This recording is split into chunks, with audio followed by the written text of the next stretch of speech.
A very warm welcome to each and every one of you, wherever it is that you're finding yourself. Thank you for coming onto our platforms. My name is Wea Kavandunge, brand and marketing team of Standard Bank Namibia. Now for today, we're talking about one thing that speaks right to the purpose of Standard Bank Namibia, which simply states, Namibia is our home and we drive her growth. Now for the past 15 years, it's been a privilege to support an organization whose mission is to care for and improve the lives of vulnerable children in Namibia. And for today, I'm joined by the leadership from the Hope Village, who are one of our champions within the community that are really doing absolutely incredible work. We've been supporting them and we've done so. It's been a privilege. Mr. Boma, thank you so much for joining us for today. Yes, thank you also for having us today. Yeah. Now, as part of our ongoing corporate social investment efforts, Standard Bank Namibia has invested close to 400,000 Namibian dollars, and the Hope Village was a recipient of that amount. And they because of Standard Bank Namibia being one of their corporates, supporting them in their journey, have continued to do this incredible work. And I love that Mr. Boma is a product of the whole village, all right? Yes. So maybe as we continue with our conversation, he will actually share, his journey as well, all right? So maybe as we start off, please, our viewers watching, please tell us about your journey with the Hope Village. Oh, okay. Hope Village is a long-term placement facility for vulnerable children. Yeah. We exist now for 16 years. And Standard Bank has been the first corporate company to lay the first brick on the premises. Yeah. So it was the morning of 12 October 2007, of which the former previous MD laid the brick in Boma. And ever since, the bank has been with the village in taking care and supporting these kids, just giving hope. So I was also a beneficiary of the project. I grew up at the facility. I went there at the age of 12 and finished my studies. I graduated in criminal justice, and up to honors level, I served in Nampol CID officer, of which then I was called back home to help because of our mother being ill, and she was diagnosed with cancer, and she could no more care for the village and the kids at the space of which she was able to when she was not ill. So I then had to come in and fit her shoes in. So that's my journey with Hope Village, and now I sit as the deputy director of the facility. And in terms of us looking after these kids and just enshrining hope into them. That is absolutely great to hear, and it's so good to see that a product of the support really sits and now part of the leadership of the Hope Village. Now with the support that you've received from the bank, like we said, it's been a 15-year journey. How has that support helped the village over the years? As we all know, Hope Village is a non-profitable organization. We rely highly on donations. We do not only rely with monetary donation, but also goods and skills from people, individuals, whoever comes within our means. So Standard Bank's effort in them being with us ever since the inception has enabled us to give hope to these kids that come from these vulnerable children. With the setup of the facility, we are a trust organization, also a welfare organization, which means that we rely highly on whoever comes by with us. So government has only endorsed the essence of them bringing the kids to us. But the day-in-day operations of these kids, looking after these kids, ensuring these kids are bathed 3 times a day a meal, have their own cabinets, it requires funds that had to be sourced somewhere else. Standard Bank has then filled in that gap, and of which has made this success of us existing for 16 years now. And it has been a smooth drive of which we have been receiving, and we believe it will be a continuous donation also that should be coming to us, because the way we look after these kids is also something that is a blessed move, of which no child in society should also just grow up as a vulnerable child not having a space to live by, or a space to study, or a space to sleep. So Hope Village really enshrined on those characters, and through the support of Standard Bank, it has just been a success for it over the years. Yeah. Now, you touch on some of the daily stuff that, in terms of, that speaks to basically the operation of Hope Village. Can you just run through some of those? What is like, with the support that you've received, what has it made easier for the village to operate? You spoke about the food, you spoke about them being able to be bathed. What more has the funding helped the Hope Village? Hope Village boasts with certain characters. We indulge into 3 times a day meal of a child. Okay. This is your breakfast, lunch, and dinner that should be prepared and given to a child. Each child should have his or her own bedding and her own cabinet. And this is just the standard of our care giving to this child that comes within our means. Our first bus have been donated also by Standard Bank. So we received this in 2007, and ever since our second bus again, we received it again from Standard Bank. So these kids, when they are placed with us, we are sitting with the responsibility to take them to school, to take them to hospitals, to take them wherever they are able to go, extra activities that they go on. So it's just a home of which each and every, I always say, when you look at Hope Village, just put yourself in the shoes of your own household, how you run your own household. So the whole means of you caring at your house is also the same with us at Hope Village. It's just we work in numbers, and when you're working numbers, you need more money to satisfy each and every one. We have 4 houses on the premises. We have the baby's house, toddler house, boys and girls. All these kids need that love and affection equal. So we have caregivers on the premises. We have these people that we should also compensate with salaries, because they will not also, the place is not just as successful as them being on with us at our premises. We have a community that also look up to us in terms of us, because we exist within the middle heart of Katutura, where poverty and unequal societal infrastructure is up to. So all these people look up to us. Whatever we have, we should share with them. So the day-to-day operations with the funding that we've been receiving has made it sufficient for us and imminent for us to be able to give back to that child as equal, for that child to just grow up as any other child in society and have equal opportunities in Namibia. Yes. That definitely sounds like some tangible change that has happened over the past years, because obviously it didn't start like that, and over the years, because of the support, it has really improved. Now, Mr. Boma, tell the viewers, how do you continue to create that supportive environment? Because you speak, the Hope Village is not just like, let's call it like an institution that you send a child to. It's a home. It's a home. All right. So how have you over the years created a supportive environment for them to thrive? Because ultimately that is the aim, to be able to remind them that they too matter. They too can go out there and do incredible things as proud Namibians. As the inception of Hope Village came with the means of our founder, who worked previously with Mother Teresa in Kolkata. So after the passing of Mother Teresa, she came to Namibia, of which she envisioned to give home to vulnerable children. At first, she has been supporting your day-to-day soup kitchens that are organized by grannies in the communities.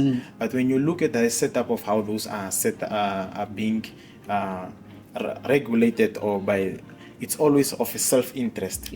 Granny will take up the means and then later will not give in the kids. So this home of Hope Village has been in that manner to say that we are not going to look into essence of us segregating or separating kids, or having a discrimination means of how these kids are growing up with us. So these kids should grow up with equal opportunities that should enshrined a beautiful future for them in terms of this. So we then started getting people on board.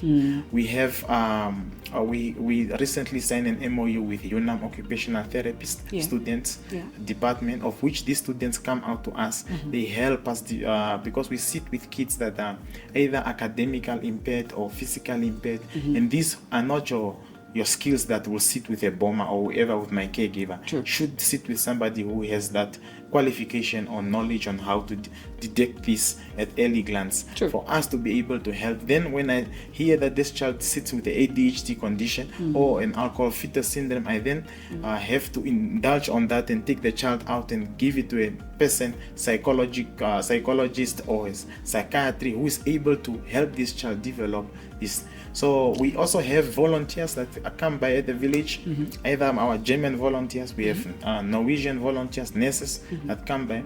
They also help us with the development of these kids and enshrine development into the kids in terms of them dreaming. So these kids are taught your basic German language, are taught the basic Norwegian language. So these kids start dreaming and envisioning themselves to know where they are able to go. Like for me, when we were there, one did not know a world map.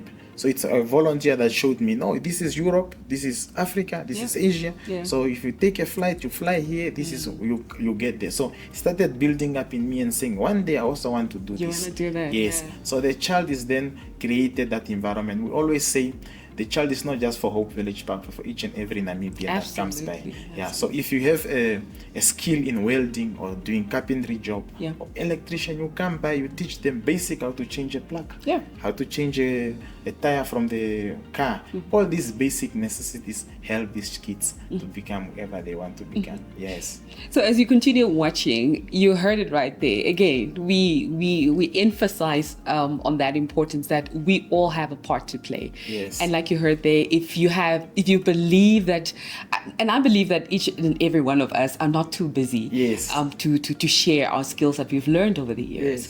So as you continue to watch and you would like to really be that one that helps, that teaches these young boys and girls a skill, please do make sure that you reach out to the Hope Village, go out there and see how you can help, right? Because even if it's just 1 hour or two over the week that you can spare from your time, it's like I want to teach this child how to speak better in public, public speaker, all of that good stuff. So I'm really excited for that possibilities that you out there can too be part of this change that's happening at the Hope Village. Now, Boma, tell us the current status or situation for orphaned and vulnerable children in Namibia. How does that look like? It's worse, can be honest. We are going into election now. I don't know if, I always tell people we should understand the essence of us voting. So when you vote, you exchange your right to do certain things, what we call your natural rights. To a government, saying, please government, I'm voting for you, please put up schools, roads, infrastructure, and all these type of things for us. So our government has been really in the fight of elevating poverty with our previous president, who has been at the forefront of that, put up ministries, poverty and eradication ministry, to fight this problem, but it has been growing. And unequal society, of which maybe the country has come from, also played a pivotal role in us, how the division is. The gap between the rich and the poor, it's so wide. So these factors contributing to this has grown very bad. Monday, if you have read the Namibian Sun, 3 months fetus baby was found in Khomasdal dustbin. So the dumping and the kids being subjected to vulnerability is on the rise. If you visit the Ministry of Gender Katutura station, you will hear all kinds of reports of how kids are being subjected to this. So I always say to people, if we heal the boy child, we heal the world. So you look after the boy child will look after the girl child. Most emphasis was given to the girl child, and then we forgot about the boy child. And the contributors to these factors is always the boy child. The boy child will sell the drugs, the boy child will get the alcohol, and get the girl child populated in these things. So our society has been and poverty has played a very big role in us, in the society being in this situation. It pains me really a lot, because I have the capacity to house up to 100 kids.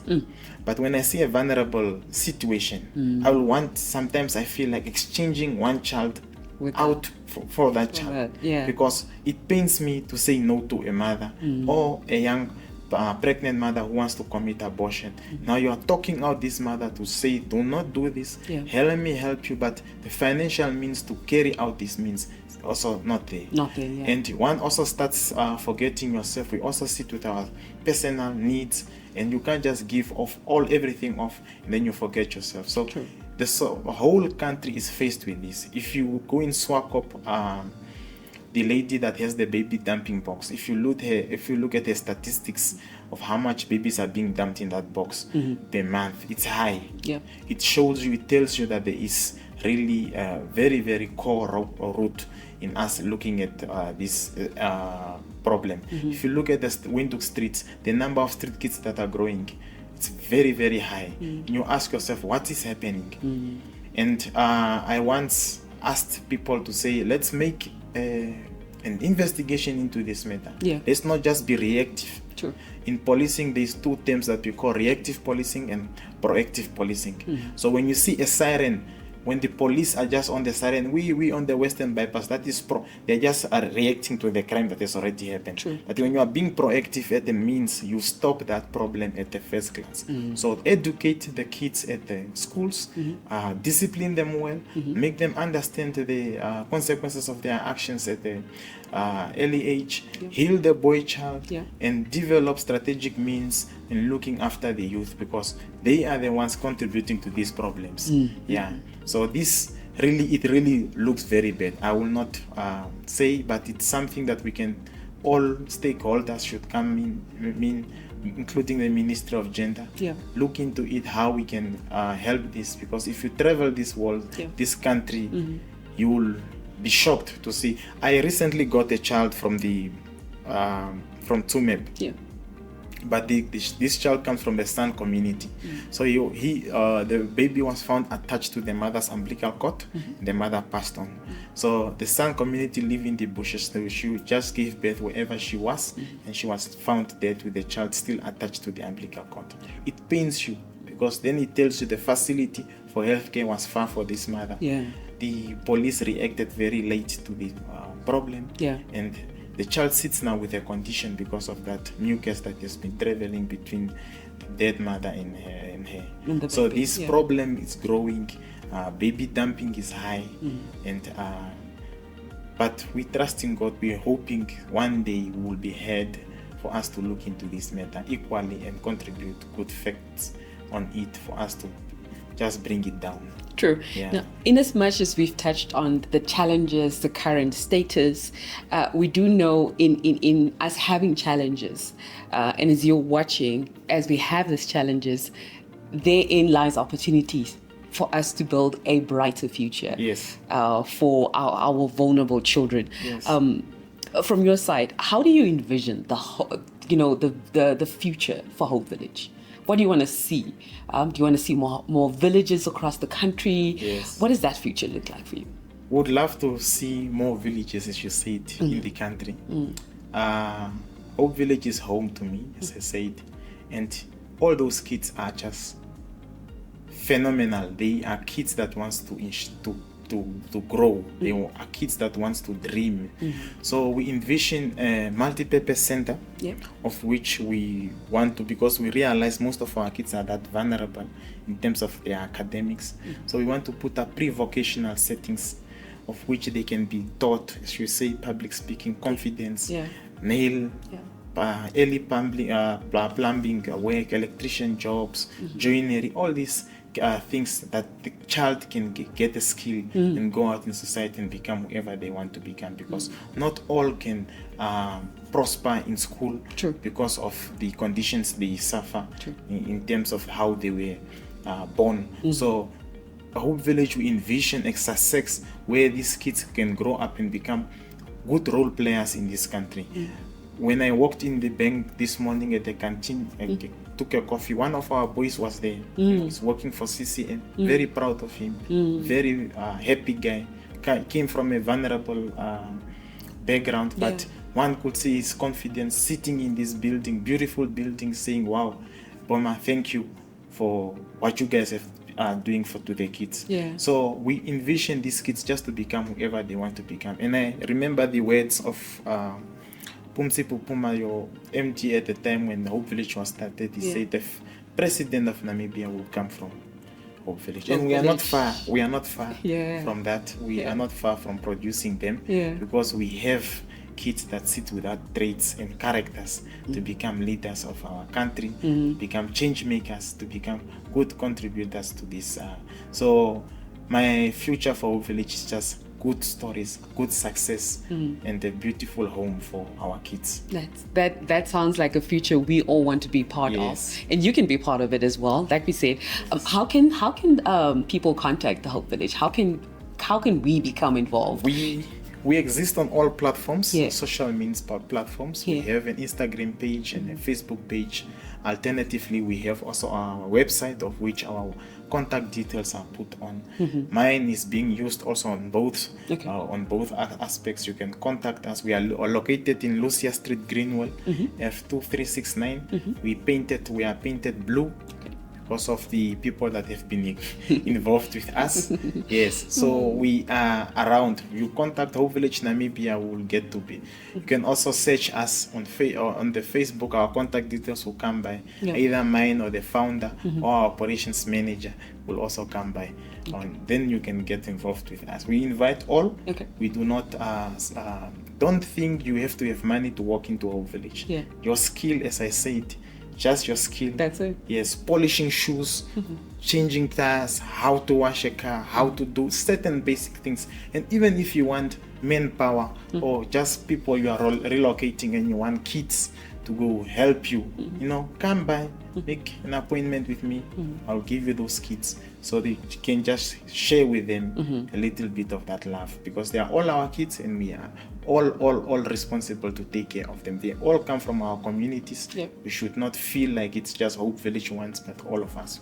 Yes. Now, as we conclude, Boma, and I want you to look at that camera there and just say your last words to the people out there as we're closing off, and really have shine a light on the champions that you are within your community.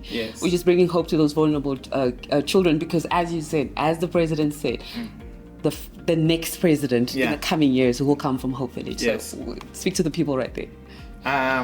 To our Namibian community, Hope Village should not be looked at as something that is a problem, or should not be looked at something that creates a burden in families. We are here to create hope, and not only do we circle ourselves with the kids that we have, but we also touch on communities. Whoever sits with a problem, if you need counseling problems, if you need assistance in you dealing with your child, please do not hesitate to seek our assistance in that nature. We go with the logo of helping our people everywhere. So believe in us. Let us create a safe haven for these kids. Let us not give up on them, and let us heal the boy child. Thank you. Thank you so much for your time. Yes. And as Standard Bank Namibia, you have our commitment. Thank you very much. Continued commitment. So the future looks bright. Thank you very much. The future is blue. Thank you. And again, thank you so much for your time, for watching. And as we said, as we hold our hands with Hope Village, we can empower that boy child. We can empower the girl child. We can just empower and ensure that the future is bright. And it's all about ensuring that our vulnerable children thrive at the end of the day. So until next time, let's build Namibia together.